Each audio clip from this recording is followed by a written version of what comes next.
Welcome back.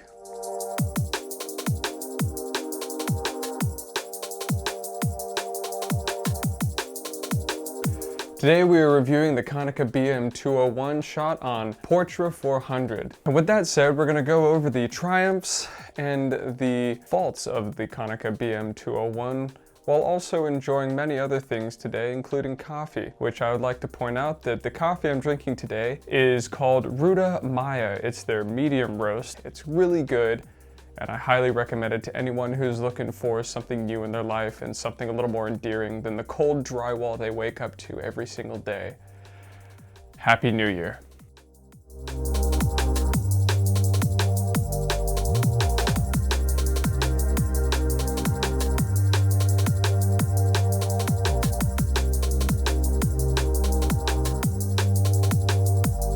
What lured me into purchasing this camera when I did was the specs. I did a little bit of digging, a little bit of researching, and I was checking out all the YouTube videos for this camera. Unfortunately, none of the specs were on really any of those videos, which is why I'm making this one here right now.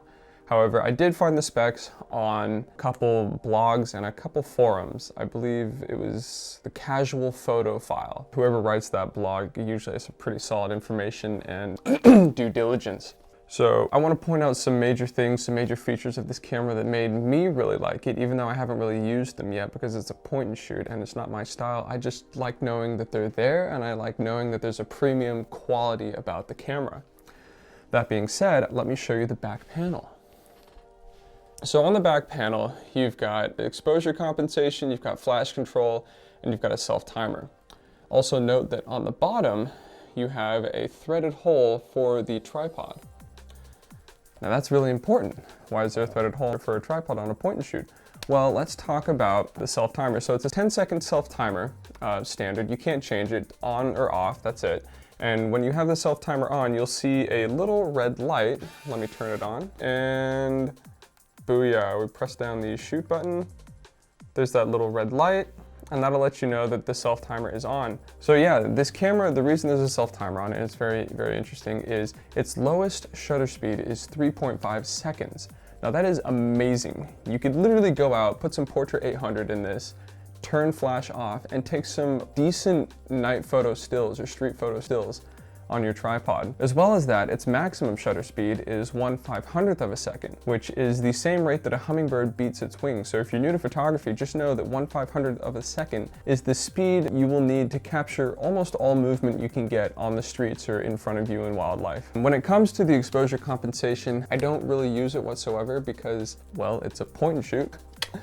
Don't need it, just gonna shoot my photos here.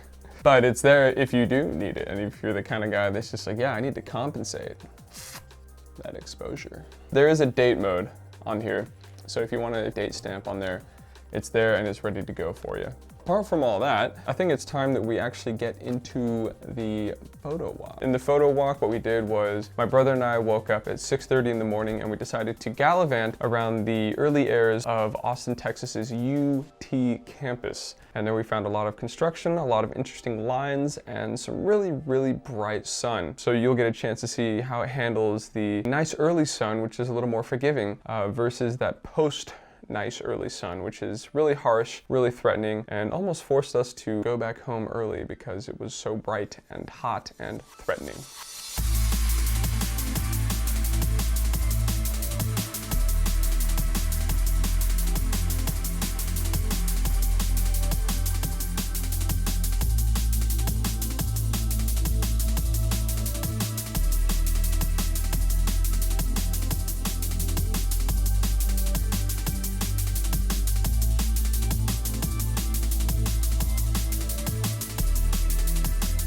One of the first things we noticed upon scanning the photos and getting them back is that the shadows are really hard to bring out with this camera.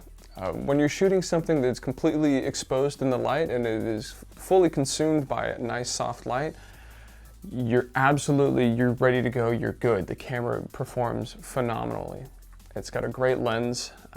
However, if you find yourself in a pickle where there's light and there is no light, the camera is not going to find an even ground for you. It doesn't meter it that well. I think with everything, it only meters for where the light is. Compared to other point and shoots I've used, it just seems to not meter the whole scene. Rather, it takes anything closest to the white point in your photo or in your exposure and basically meters for that and leaves the rest of the photo for dead.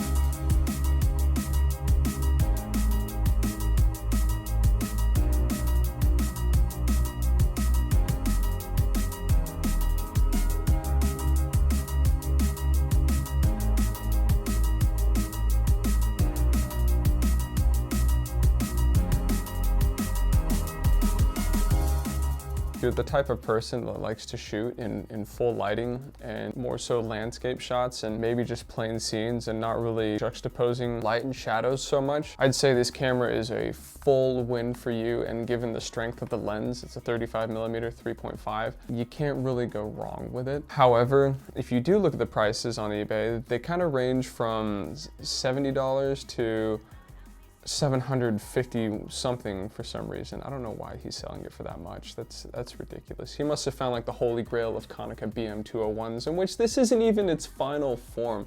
There is a better version of this camera. This is just like the sexy version. That's why I got it. Well, that just about does it here for everyone. If you enjoyed the video and it added any sort of, you know, spice to your day or helped you decide on buying a KONICA BM201, tickle that like button and give me a little bit of a subscribe, you know, a little bit of subscriptionage, if you would. Yes. Thank you and goodbye.